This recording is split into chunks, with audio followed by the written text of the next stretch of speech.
ফেব্রুয়ারিতে নির্বাচন হবে না।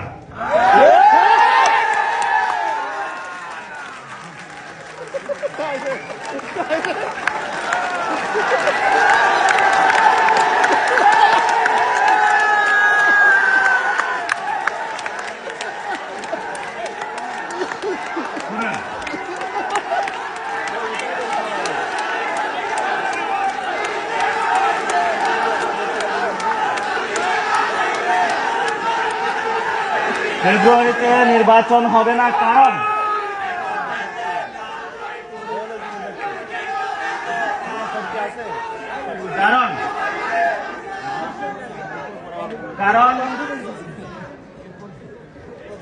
যদি ফেব্রুয়ারিতে নির্বাচন হয়, আমার যে ভাইয়েরা শহীদ হয়েছিল, রক্ত দিয়েছিল সংস্কারের জন্য, একটি নতুন সংবিধানের জন্য, তাহলে কবরে গিয়ে তার লাশটা ফেরত দিতে হবে এই সরকারকে। আমার যে ভাইয়ের হাতটা চলে গিয়েছিল